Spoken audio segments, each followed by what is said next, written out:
right, so welcome to the next installment of basic training. I see some of y'all in here. We got some of our folks have been around for a while, so it's good to see a mixture of everybody on here, new and folks that we've been working with for see a few for several years.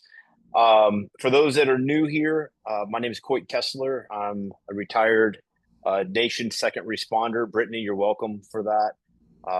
I was along with Ramon Lewis.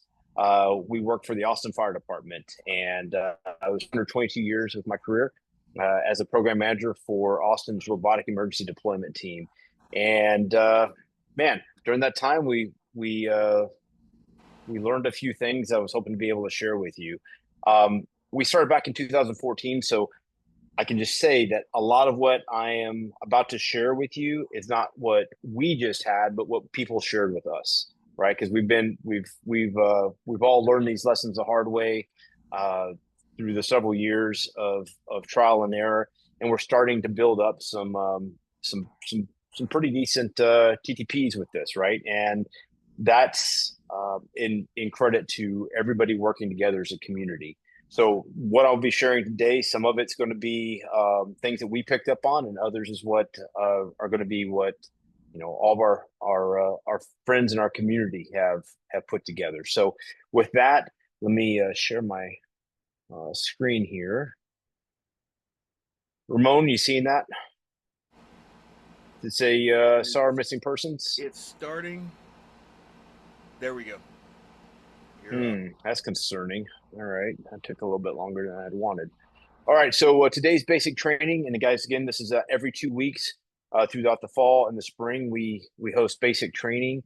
We're recording this, so we should be able to look back on this if you guys want to come back in and say, "Hey, what was he? He was talking real fast. What was he saying?" Well, we should be able to host this back on our YouTube page, and you guys will be able to see or gather some of the information that we're sharing today. Today, we're specifically focusing again on search and rescue and missing person operations. So, why isn't that advancing?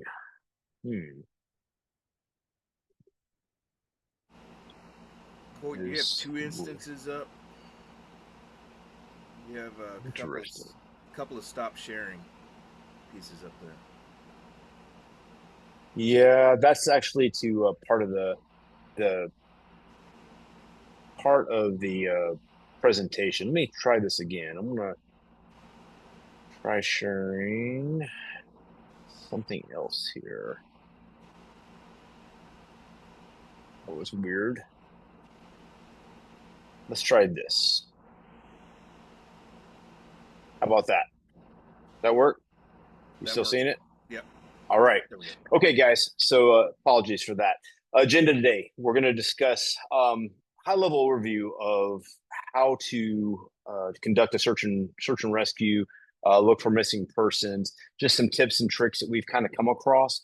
This is not specifically to just DroneSense, right? This is to the operation as a whole. We're just one tool in your toolbox to be able to make this happen, and that's something to really be, to focus on here. The big piece is, the whole operation, and not just where we fit into it. We're going to talk about some strategery.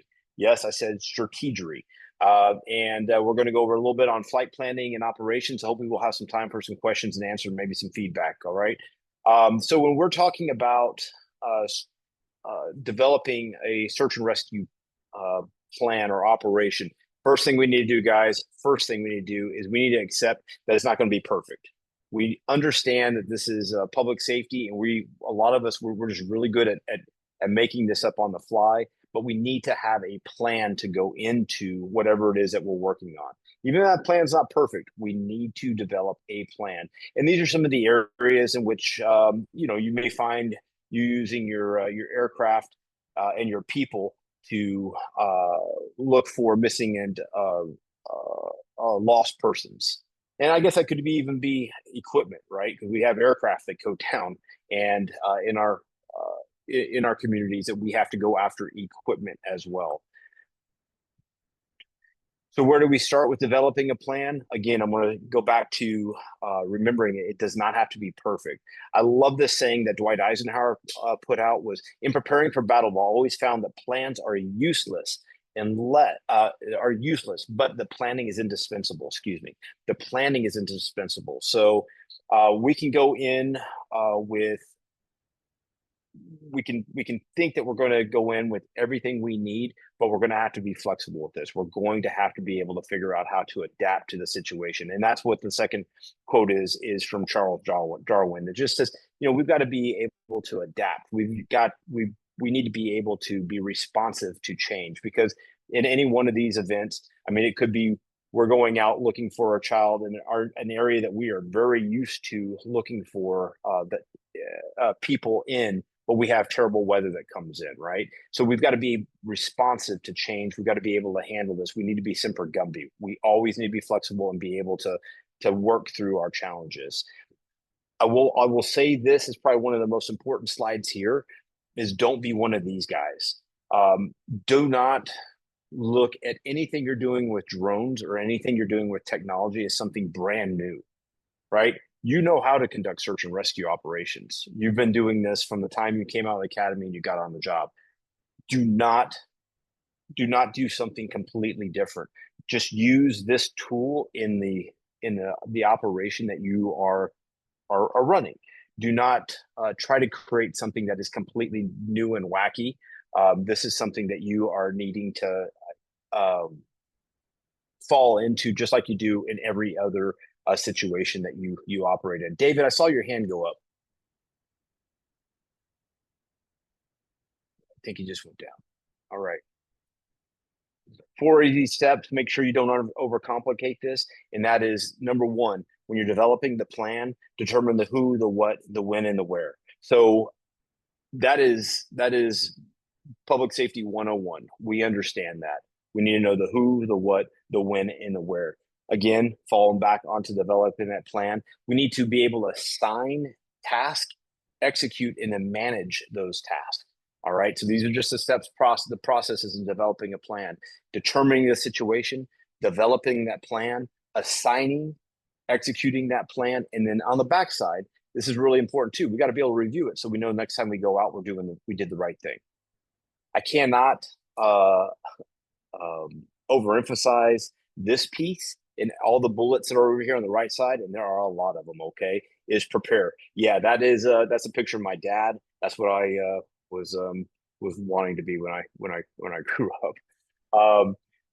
It is communications, right? If we're talking about operating with others, we've got to be able to communicate. I can't tell you how many times as a customer success manager, I hear from you guys like, man, my hotspot just wasn't working. Man, did you try a Starlink? No, I didn't have a Starlink. Man, my Starlink wasn't pushing enough up. Man, did you try a hotspot? Right? It's having what works, what tools that push the data in your backyard, what works best for you. And it's really important to always remember if our data is not being pushed, you always have the data on your controller. All right. And you can still go back to the basics, which is communicating through your radio or walking up and doing face-to-face communications. So even if you see it on your controller and you're not able to share your images back to an operations center, you still have the ability to take what you're seeing, translate it through your radio, the way that we do everything else in our lives. So just again, keep that in mind, is go back to the basics. Oops, excuse me. We need to be practicing with our SAR teams. A lot of these guys get overlooked for whatever reason. They're volunteers. They come out and help out. These guys, this is their life. This is what they know how to do. So make sure if you have a SAR team in your AO that you are tying in with them, and you're getting you're actually getting some FaceTime with these guys. You know their names, you know their phone numbers, they know your face, they know what your capabilities are. You need to be able to communicate and say, hey, when the helicopter comes out, are we going to be able to operate together with them, right? And it's being able to work collectively with all these different resources that we already have in our space, which is uncrewed and crewed resources. And that could be helos, that could be boat teams, that could be guys on Jeeps and motorcycles or horses, right? I want to stress, if you haven't shared your mission codes, if you haven't been practicing your mission codes, you got to. You need to be able to do that yesterday. Because when you show up on an operation collectively, you need to be able to all hop into one screen or onto one operation and work together as a team. And that's one of our strong suits. That's what we do really well is we pull people in together for interoperability. So be thinking, hey, if I haven't been practicing with sharing a mission code, I need to do that. If you have any questions with that, make sure that you're putting it in the chat. Ramon and Mike are in here and they're taking notes. Put it in the chat and say, hey, we need help with sharing mission codes. I don't remember how to do that. Let us help you get to that point because the sharing of mission codes is extremely crucial. All right, so developing your positions.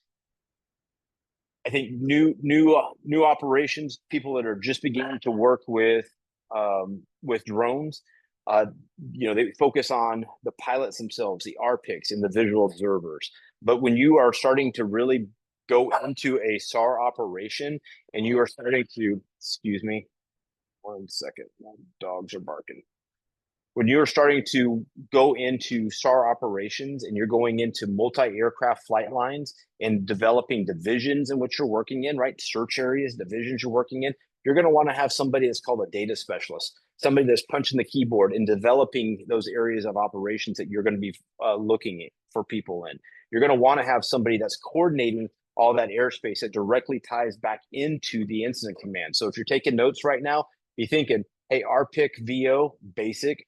All right, data specialist, that's the next level for you guys if you're starting to learn how to use these equipment at scale and at speed. Then you need to be thinking about that air boss that we all hear about or the mission specialist. And then if you're working in a closed area, so if you have multiple aircraft, let's say 4, 6, whatever you guys are working out of one area, you better have somebody that's an LZ manager that's just focused on being able to bring aircraft in and out.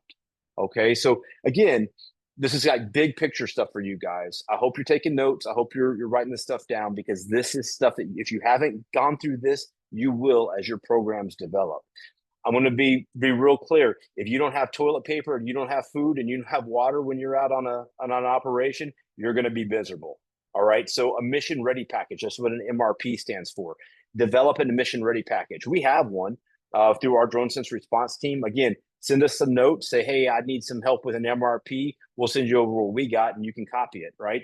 It is a mission ready package is something of a packing list. Just think of that, a packing list that you're going to throw in your bags in your trailers, and you're going to take that out to a scene. We all want to go out and help, but nobody thinks about what happens is once you get there and you're 6 hours into the incident and you're tired, you're hungry, and you got to go poop.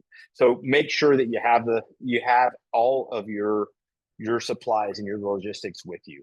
I mean, I'm being very clear on that. I hope batteries, power, food, water, making sure that you're sharing that data with the right people. So know ahead of time like who your emergency operations coordinators are.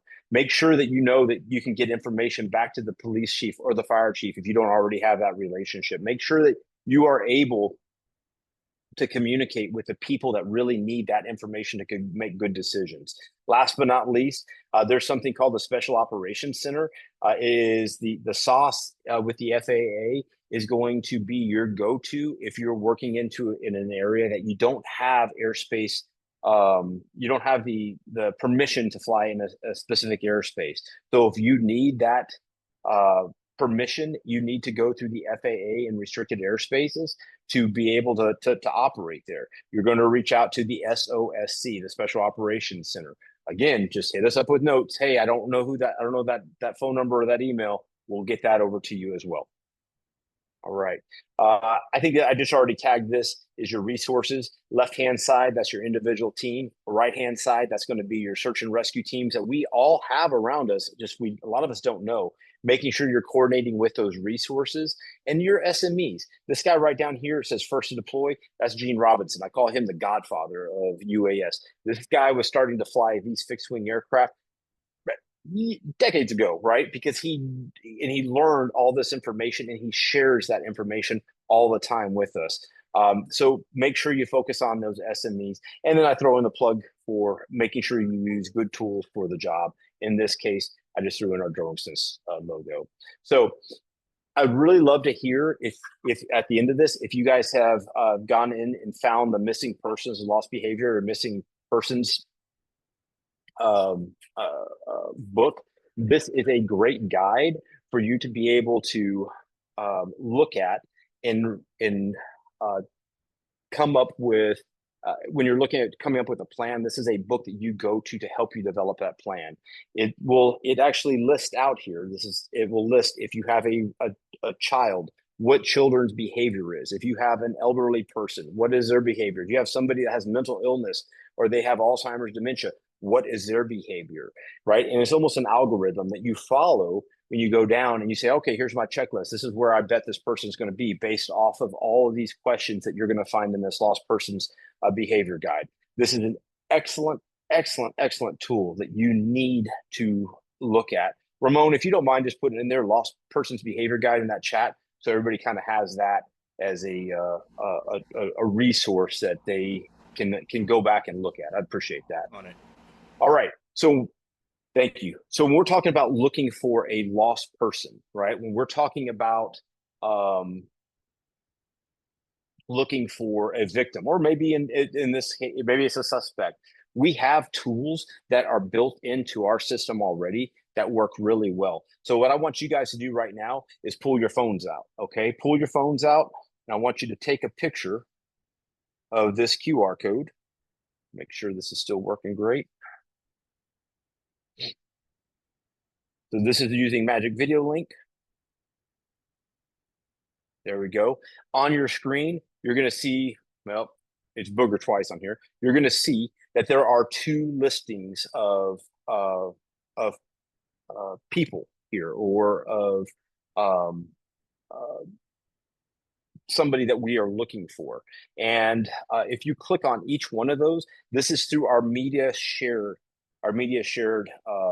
feature that we have within our system. Remember, if you don't remember this from your training early on, media shares, when we can take a video, any browser, and bring that into DroneSense, and then you can share our Magic Video Link out, and everybody can see those images or whatever those feeds might be. So again, if it is a web-based browser, this could be a picture that I have here of you'll see my son.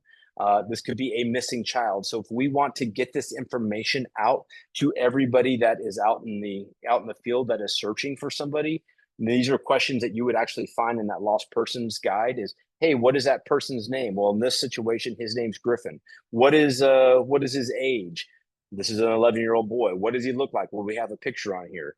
Can you give me any descriptions of Griffin? He smells like a bag of onions. All right. So these are things that are found in that the lost persons behavior guide. And then we just take that, we create a Word document in a browser, add a picture of the missing individual, and then we can assign a QR code that you can take a picture of, and then you share that across the entire search area, right? If you guys don't remember this on your phones, if you've taken a picture of this and you're looking at any of the images, as I have two images, I have my son and I got the stock image of this grandpa.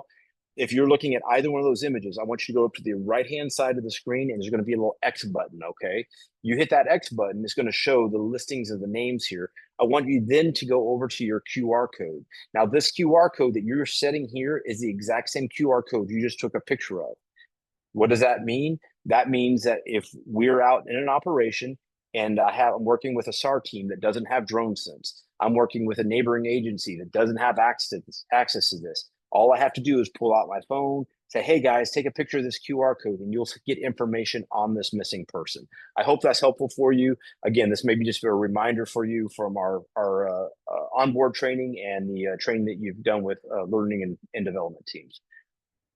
All right, so strategery, it's really when we're talking about using this equipment, is knowing what we're good at, and then and also acknowledging what we're not the best at, right? So we understand that we are highly mobile. We can put these drones in the back of any piece of equipment, a boat, an aircraft, a vehicle. We can get out to any scene and we can operate, but we also have limited battery operations. So if you're comparing yourself to a crewed aviation, right, a helicopter, there are going to be some limiting factors, but there's also some real advantages that we have. We're all really good at playing with others because we're public safety.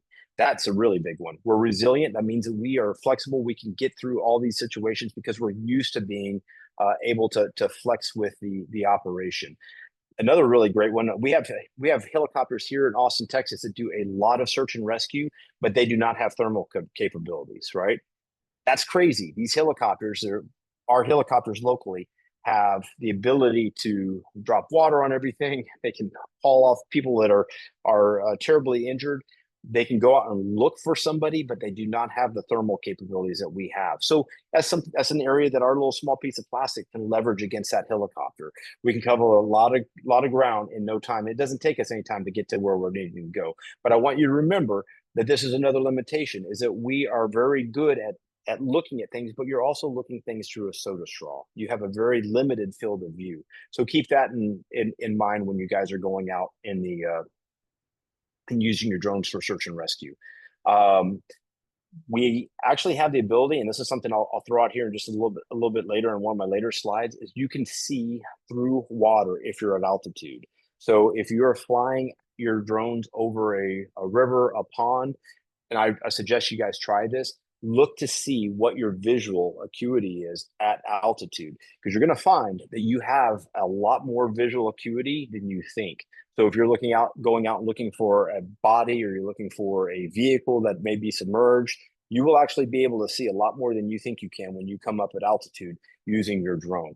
Can't see through trees, but we're really good at making noise. So if we have somebody that's lost underneath a tree canopy, we may not see them, but they're going to hear us. All right.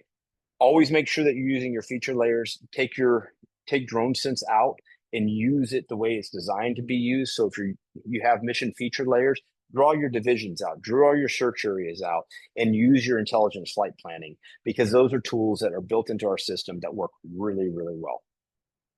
All right. So I mentioned tools that you have accessible to you. These are just some of the pictures that I have. Right. This tablet, when I fly, I take out a tablet in addition to my controller, because in this tablet, I mean, this, as you guys can see, this iPad is super large. I can put OPSUB here on this tablet, and I can give this to my visual observer. They can look at the video feeds on this screen to determine if the feeds are good. They can look at the visual feeds on this screen and tell the operator, hey, I think you missed something, because I can see it on this screen, where this screen is so small they may have missed it. So use the tools that you have. Use the entirety of our system. You're going to find that it allows us to do a lot more than you think. I'll throw this one out here as well. As if you guys have been flight planning with this controller, you'll recognize how small this screen is. You have the ability to do all of your flight planning using a tablet. All right. So Android tablet and iPad, you can use your adjacent tablets to do all your flight planning and load that into the system. Save your flight plans on one of those tablets, where you can actually design a good flight operational area, where you won't be able to do that as well on your controller.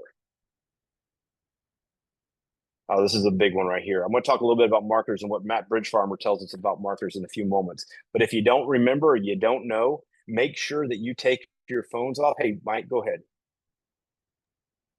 Currently, and this is a ticket we're working right now, just like what Brittany said. If you're using Android, you need to use the Android tablet for flight planning. There's an issue with iPad flight planning right now. So we're currently working that. So, but right now, just to be clear, make sure if we're doing Android devices, we're doing Android tablets. Cool. Thank you, bud. All right. So let's jump into markers. Markers. If you have not downloaded DroneSense onto your phone, you're wrong. Okay. If you had not downloaded it onto your iPhone, you haven't gone to the App Store and downloaded the DroneSense app, you're wrong. If you haven't gone to the Google Play Store on your Android app, downloaded Copilot, you're wrong. Even if you do not have mobile streaming tracking, okay? In mobile streaming and tracking, I'll be just a quick reminder here, mobile streaming and tracking is what allows us to track our devices. It allows you to share your video feed real time through Operations Hub, right? It allows you to use this mobile device the same way that you would use your controller and be able to get all that functionality. Even if you don't have that, you have the ability through your phones, your Androids, your iPhones, you have them through your iPads, you have them through your Android tablets. You have the ability through our app to be able to drop markers and see locations of other devices that are showing up on your screen. So on my phone, even though I don't have mobile streaming and tracking, okay, I have the ability to go to the DroneSense app. I have the ability to go to the Ops Hub mobile app. I have the ability to go to the Copilot app on Androids, and I can go in and not only see the locations of devices, but I also have the ability to drop markers. Okay, within your markers, it's just a screenshot of my phone here. Within each of those markers, you have different formats of um, uh, GPS coordinates built in. So we have degrees, minutes, seconds. We have US and G all populated into each one of these markers you drop. So the way this can work at speed is I have my phone in my pocket and I'm walking around and I'm looking for Pawpaw that walked into the woods, and I see that Pawpaw, I see some shoes that are on the ground. I want to take my phone out and I want to tap my marker on my phone, drop it onto this area, and it will have a timestamp on it. I will know when and exactly where, based off the coordinates, that I found those shoes. Okay. I can take those and you can see on the screen, I can copy that information and I can forward that information over to Incident Command. Or let's say I'm a boat team member and I'm out on a boat and I see some people on top of a roof or going down the river. I can take my phone and tag them and then send that information back out to the helo teams for them to pick it up. Oh, I think my screen froze up here. There it goes. Vice versa, if I'm flying a drone and I'm flying my drone over the top of this neighborhood you're looking at, and this neighborhood just got flooded, and I'm flying over the top of it, and I am seeing people on top of roofs, or I'm seeing vehicles that are caught in water, or I'm seeing a flame front coming towards them, or I am seeing a lost person, I can drop this marker on top of them from my drone, and you guys can actually do that through your video feed, right? It's a cursor and it will tag that area that you drop. And if you need help on that, again, put in the chat. Ramon and Mike are taking notes. Let us help you. Let's remind you how to do that. You can put a marker onto the screen, and then everybody else that's using their devices can go towards that marker. All right. So it works really, really well. If you aren't playing with markers, make sure you get them out and use them. If you are a DroneSense customer and you don't have MSAT, it does not matter that you own that app, and you can get this app out to the entirety of your organization. Okay, you don't have to have MSAT. Now, I highly, highly recommend you purchase it if you guys have the ability, because that will allow you to take this phone and put it in your pocket and everybody see you walking around an area. It will allow you to be able to share that live view of that victim that's on the ground that just fell off the cliff, or those people that are stuck on top of that roof. It will share that video feed. But if you don't have it, you still have the ability to use your app to be able to, for your entire organization. It doesn't cost you any more, and everybody else can see what you're seeing when you drop those markers. Hope I said that all right. All right. Flight planning. Just a quick reminder, it's on your controllers, it's on your tablets, as Brittany tagged this and Mike reiterated. If you're we're having issues with our iOS devices, so it's on our Android tablets, and it's also on our Android phones at this point in time, where you can pre-plan the flight plans ahead of time. When I'm talking about flight planning, if you've ever gone on your controller, gone down to your map, went up to the upper left-hand side where you see the little hamburger stack, and you tap on that, flight planning is going to pop up. You're going to see the waypoints, the orbits, the surveys, sector searches, line searches, parallel searches, grid searches, and home points. I know that DJI, Autel, some of these manufacturers have a lot of features that we can't access. but we also have a lot of things that they can't do. And these are the things that I'm trying to get across to you is that we have a lot built into our system that we do really well. This sector search, I mean, I was in the Coast Guard for a while. That was developed on the waterfront to be able to go out and look, make sure that you don't miss anybody on the water. We have it built into our flight planning app. I mean, it's crazy. Norway uses this thing, and they have saved lives using the sector search alone. So please go in and use these different tools. When I'm talking about a waypoint, when I'm talking about using waypoints, I am saying go into your flight planning. I want you to go to the waypoint feature and drop a marker. As you can see, this little cursor that's on here, the little orange cursor, drop that. And that will actually put a marker that your drone can autonomously fly to. Now, you're going to have to put in the altitude that you want, right? Because it has a default to it. It has a default speed, but you're going to be able to drop a marker based off of perhaps a CAD report, right? Or dispatcher or somebody that has been out in the area and they know the last known location of that individual based off coordinates. You can actually enter in your coordinates into this system, and this drone will fly autonomously to that marker that you have set. So be thinking like, man, there's a lot in here that I probably haven't played with. Orbits. If you're not good at flying orbits, get good at flying orbits manually. But if you're good at flying orbits and you're just looking to take off some of the mental pressure of flying through an area over and over again, go into our orbit feature and access this, right? Access this. This is a great tool for you to be able to put just a circle in the sky and have your drone orbit around a point of interest autonomously. Again, all these things you're looking at here, you're going to have to adjust the speed, the altitude, and I'll throw this one. This is my big hint to you guys is make sure that you turn the drone into when it's looking at the heading is turn it to manual. Okay, manual is going to allow your drone to yaw at 360 degrees. So the default setting in orbits, if you haven't found this already, you will when you take your drone out later today, is it will point your drone inward, right, into the center.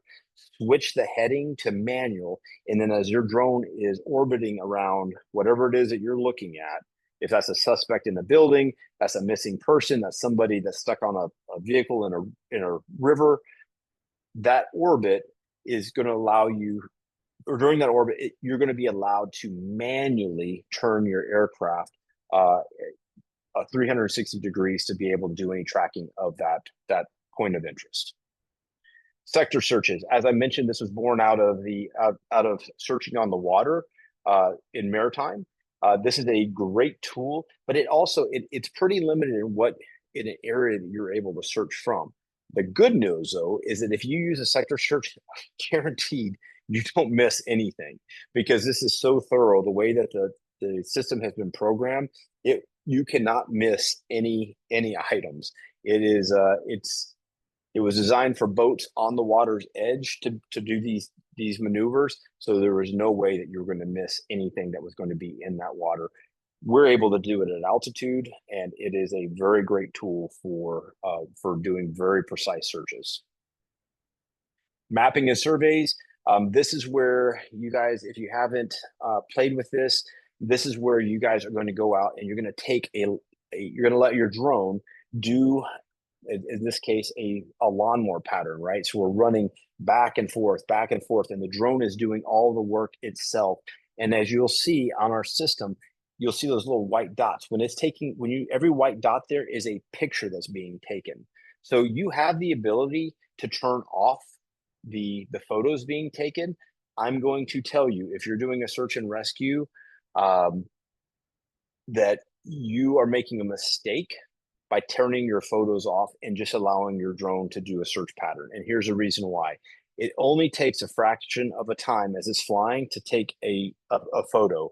What you want to be able to do, and I'll show this in a slide later, is you want to be able to take all those photos, and as soon as you land your aircraft, you want to be able to take that SD card out of your aircraft and give it to your data specialist or whoever it is that is squinting on a computer. And what that means is you guys want to be able to take pictures of an area.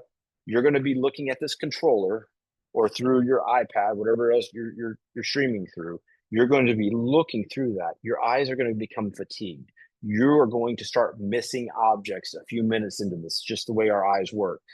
But if you are able to record each photo as you're flying a pattern, you will then be able to take that SD card out again, as I mentioned, and you'll be able to look for colors, shapes, things that stand out that you may not have seen when you were flying.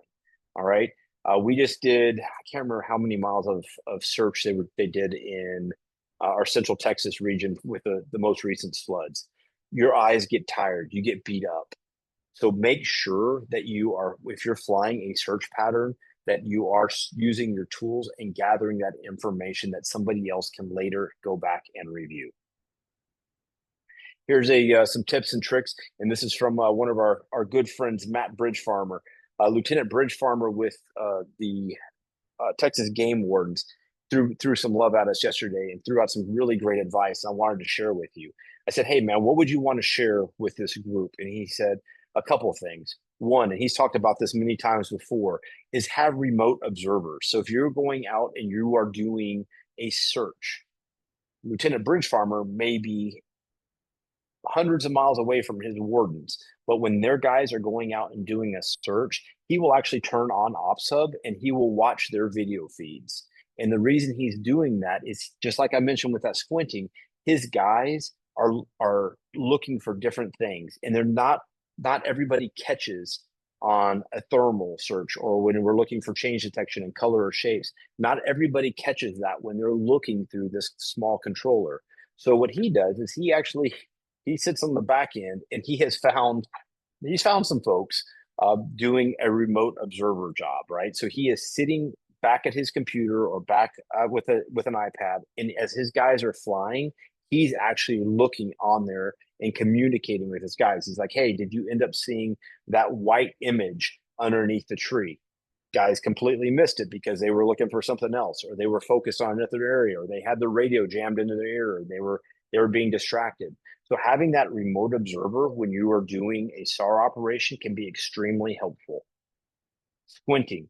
I'll say this again. When you're going out and taking videos and you're taking pictures, you're taking imagery of an area of operation, that missing person, I'll be sure that you are recording all those images and that you can take those images and do them in JPEGs, because in JPEGs, you can zoom into a certain area. I've found a number of items, and that is people and equipment, that I say not so much people, some people, but number of equipment and objects that have been submerged, that have been underneath brush piles, that the aircraft, the helos that flew over completely missed, right? Because we can see when we're zooming in different shapes and different colors. That technique, squinting, came from Gene Robinson. That was that godfather of UAS that I mentioned earlier on. He made sure that he imprinted that on all of us, and I pass that on to everybody that I can. And this is something that Lieutenant Bridgefarmer said. He's like, hey, review your images when you are flying your drones. And he came out with this last one, which was really great for us. And this was make sure you're using your brain and using your surroundings. I said, all right, I got the brain piece. I want to be able to squint. I want to be able to look at the big picture. And he's like, yeah, but also look at the trails, because animals have trails. That Lost Guide book that I mentioned to you, Lost Persons Guide, is going to talk up to you about trails and how, as human beings, that is safe for us. So we are finding trails that we will walk on, right? So look for the animal trails. He also said, look for wildlife. And I thought, all right, tell me a little bit more about this. And I had no idea. He said, when you see wildlife, when you're flying out in an area and you're seeing wildlife, drop markers from DroneSense on those wildlife. It's like, okay, got it. He said, because if you are going out and searching for an area, and those, as you're flying back, those wildlife have moved away, there's probably a reason for it. I was like, never even thought of it that way. So if you're flying through an area and you've got wildlife and they're just grazing in the middle of the night, they're safe, they're happy, and you're dropping markers on those areas, and then all of a sudden they move out of the way as you're coming back through an area, that's a great indication of there might be somebody else that's walking through that area. Never had considered it. He also threw this one out at us. He was like, hey, so when you are observing the behavior of prey, like, okay, so think of cows and deer, right? Things that are afraid of other things. If you're watching as you're flying over and you're watching them eat, that's normal behavior. But if you're watching them all poke their heads up and look in a certain direction, it's because they hear something, because they acknowledge that there is something in their area that they are worried about. That is a great tool for us. Never even considered that. So if you guys talk to Matt Bridgefarmer this Friday, or you see him on this Friday on this working group call, make sure you throw him some appreciation, because he gave us some really great tips. Those I just never even thought about. Water work, I mentioned that you can see down below in a lot of bodies of water. The city of Austin does not have nice water, guys. The rivers are not nice. But even with that water being as murky as it is, we are able to see 10 to 12 feet when we're up at altitude, 10 to 12 feet above the body of water. So that is something, again, I want to reiterate, your drones are really good at. So if you're on a search team and you're on the ground, you got a bunch of people looking for a missing kiddo or person around a pond, get up at altitude and look down. Chances are you're going to be able to spot something in that area. If nothing else, you can tell them where you don't see anything. And that's of great value. Something else we're really good at doing is we're able to get downstream before any boat teams can ever make it there. So one of the things that we have learned in our space was, when the drones go up, put the drones downstream as quickly as possible. Let the search group kind of search in the area of the last known location. You go downstream as quickly as possible and work your way back up. Okay, because you can get downstream faster than anybody else, and then work your way back up, ensuring that you're not missing somebody floating or somebody swimming down the stream. So you get downstream, let your boat teams, your search area or search group search in the area of last known location, and you work your way back up. Everybody says that thermal doesn't work on water. Wrong. If you use the rainbow filter on your palette on your drones, you will actually see very, very well movements of thermoclines, movements of water.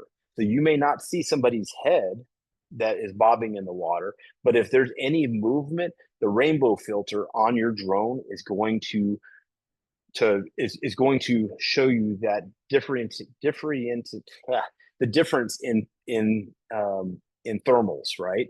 So if you're ever watching a boat when you're watching rainbow with the rainbow palette, you're watching a boat, you're going to see the boat moving down the water because it's stirring up the different temperatures in the water. So again, that's a great tool if you're looking for somebody that may be in the water, missing person or a missing suspect. Is use your rainbow tool, because on the water, that's extremely valuable. I always say surveys and orbits are great.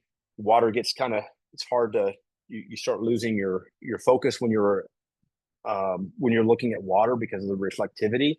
So orbits and surveys, as you're going around and you're hitting different angles of that water, become a great use case for the intelligent flight planning that we have. Last but not least, this is love this picture down here. The future is here, guys, and this was proven during this most recent floods that we had here in Texas.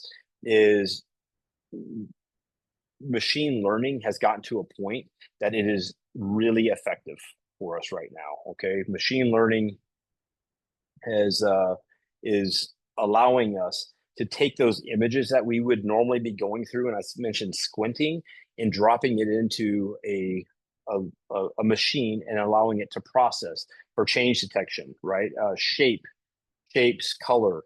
You want to be able to allow the machines to pick up on things that our eyeballs normally are unable to. These are some of the companies that are out there that are doing some pretty great work with this. We had during the Texas floods, we used locate. So our teams, we still have 2 missing people out and in the Central Texas region that experienced the floodings.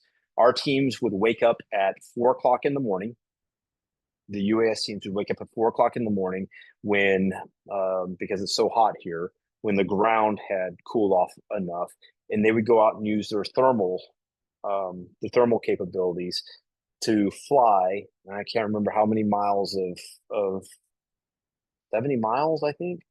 It was a ridiculous amount of distance. They would use their drones and they would fly these well coordinated areas. They would use the mission feature layers and develop an area they would fly. They would map it. They would take those images and then drop it into locate.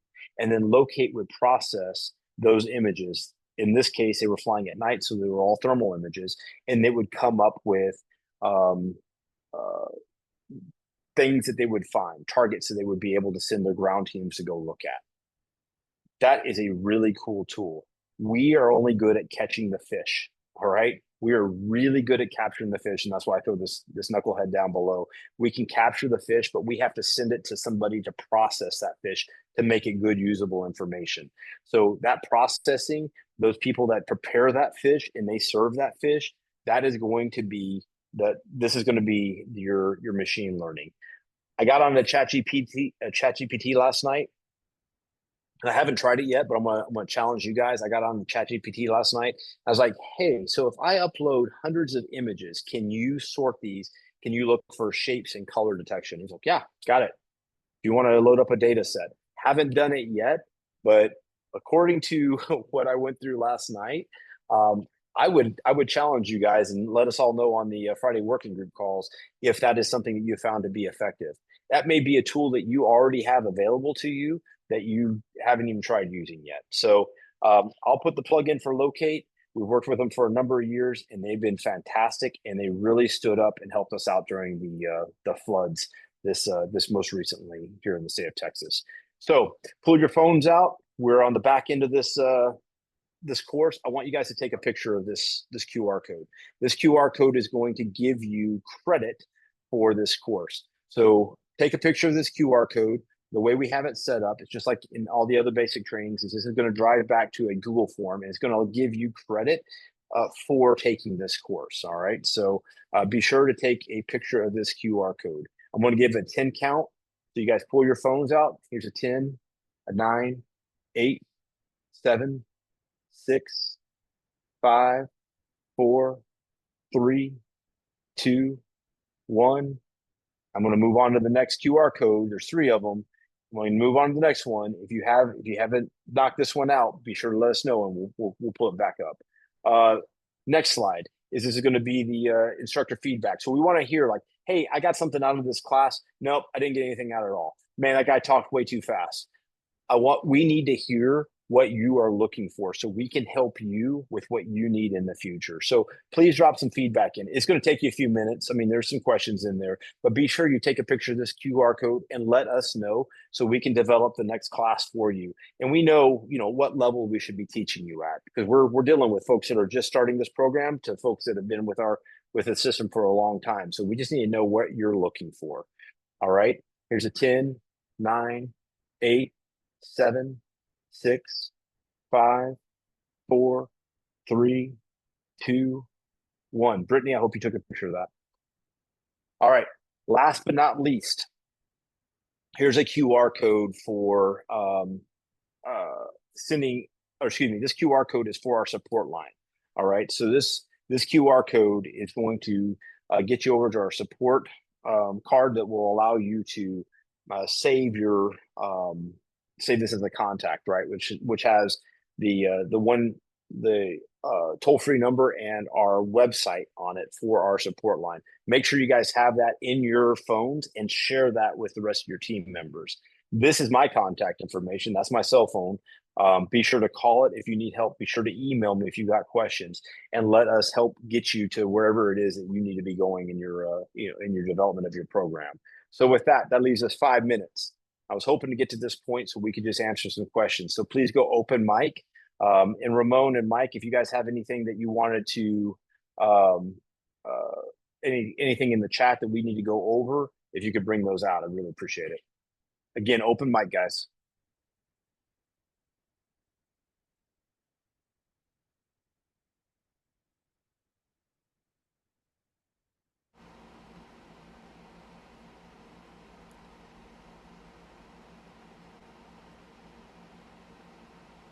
Anybody? Looks like we've got. I have no mic setting. Mike said he can't. We definitely want to hear from Mike. Aaron can't talk. Aaron, there's a reason for that. Let me go in and get this set up. There we go.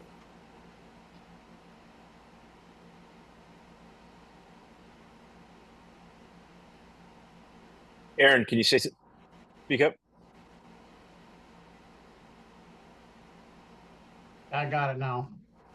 All right, cool. All right, thanks. All right, guys, open mic. Let's go. Questions, comments, thoughts, things you can share with other people? Hey, Clay, can you hear me? Hey, Mike. Hey, so going back to MSAT, I believe you were going over. Mm-hmm. I'm kind of new at that. Ramon helped me a little bit, and we were experimenting with it. You were talking about you don't have to have the app. Is that what you were saying? Kind of go over that just a little bit because I think I understand what you're saying. So we have the DroneSense app. So if you go to the App Store or the Play Store, you can download, if you're on Android, you can download the Copilot app. All right. If you're on the App Store, you can download just DroneSense. Okay. Both of those are going to give you basic level capabilities, which is going to allow you to see a map and see where items like drones are flying. This is free. This is the part that doesn't cost you anything. It will allow you to see folks that have mobile streaming and tracking turned on their phones. It will allow you to see that. It will allow you to drop markers, and it will allow you to see the markers that have been dropped. That's all free. Now, mobile streaming and tracking, this is the next level up. This is the one that allows you to put your phone in your pocket and be tracked wherever you go. That's going to allow you to take your phone out, turn your camera on, and share your camera feed with everybody else. right. So that is the next level up. Does that kind of explain it? Yeah, it does. Now, what level? I'm thinking of an actual searcher out there doing this, and if I give them I have to give them the access through DroneSense. Is that what I've got to do? Okay. Yes, sir. Yeah. Yep. You'll have to bring them into your org and make them a member. Just do an ops viewer and a member for them. Okay, that's the part I was missing. Okay, great. Thank you. Solid. Hey, Lieutenant Bridge Farmer, thank you for showing up here and thank you for your help on this. You had some cool things to share. Appreciate that. Oh, Matt just raised his hand. Go ahead, Matt. Sorry, wrong button. So it's just going to try to give you a high five, but it's all good. Good work, Coy. Man, I really appreciate your help on this, man. And guys, if you aren't working with your wardens in your area, get with your wardens. Like those guys do everything. They're doing everything. I mean, think about it. They're tracking animals, and they're all be able to track us, right? They are really good at their jobs, and their jobs are everything. So, Matt, thank you for throwing out that love yesterday. All right, guys, who else? What else? Does anybody else have anything? Jared was asking about the slides from today's Zoom. Okay. Who was that? Jared Lindsay. Oh, yeah, Jared. Man, I'm glad to see you on here, man. That's awesome. Just went through some training together. Hey, Quake, can you hear me? Yeah, I got you, man. Hey, it's Sean. Just Hey, so Sean. people that are new to this as well, I mean, obviously, I've been on DroneSense stuff for 5 years. I learned something new today already, so you're always learning something new from these sessions. But some of these techniques and tactics that you talked about, we were successful in using searching for suspects, just watching that animal behavior, switching those pallets around, taking photos all the time and going back, and then also dropping that marker. And I put it in the chat before, but that's how we ended up making sure we were always on target with our markers or with our suspects in a carjacking. Was the drones would mark where they were at because they were constantly moving, and then we would have the foot patrol team go in and just I gave them one of our phones with my login and just said just follow this track. Heck yeah. Guys, you heard Sean. Sean's been doing this for 5 years. I mean, he's been on these calls for 5 years, and like he's using this, and it's working. Sean, thanks for throwing that out there, man. That's awesome. Nice work. Rob. Hey, to piggyback on what Sean was talking about, us city folks, instead of watching livestock and whatnot, we watch the dogs in the backyard. There you go. They always There you go. give you the big clues. That's a good one. Yeah. I mean, same thing. Same And thing. Looking for the Other thing I was behavior. going to add, if you're lucky enough to have mental health folks that work with you, like clinicians, they've been a valuable resource for us for like finding autistic kids and whatnot. I didn't I know love that they that. were drawn to water, and it wasn't until several years back when we had one take off. And sure enough, I found him right by a creek. That's man, that's really cool. You threw that one out there. That adds right on to the uh, lost person's behavior guide, because that's exactly what you find in there. Man, if you have a human being you can talk to, mental health professional, like Rob was just mentioning, man, tie in with them, and they're probably going to show up. They're probably going to be there. So again, preparing, know who's on the team, know who you're going to be working with. Thanks, Rob. What else? Great. Jared, yeah. Hey, Mike. Hey, this is a little off subject, but I sent in a support request this morning. I didn't usually I get an acknowledgement back, but I didn't get it. So later on, can you check and see?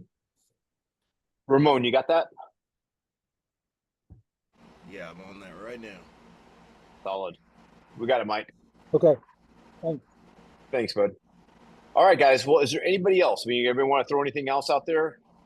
I'm hoping that you picked up at least a couple nuggets that you'll be able to use. If nothing else, I mean, please reach out to us. If you've got questions on how to use the flight planning features, and you got questions on how to, maximize MSAT, or if you want to tie in with some of these other folks that are on this call, reach out to us and allow us to help make that introduction. This is what this is all about, guys. It's about building our community and learning together. This is really, really important. Dave, I just see this to upload that video ASAP. Mike Trailer, if you can help me with that, it'd be awesome.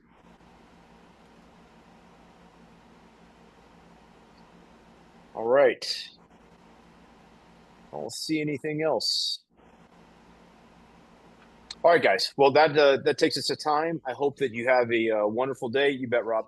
Hope that you have a wonderful day. And guys, join us. Thanks, Irene. Join us on our Friday calls. All right. This is just a thanks, Trice. This is just going to be this is one thing we do every other week, right? Through our fall and our spring. Working groups every Friday. Thanks, Greg. Every Friday, we all get together at 12 o'clock Eastern Standard on a call. And so if you're not making those, make sure you join us for our working groups on Friday and add to the communications. We'll see you guys later, and I hope that you have a wonderful day. Reach out to us if you need anything. See ya. Bye.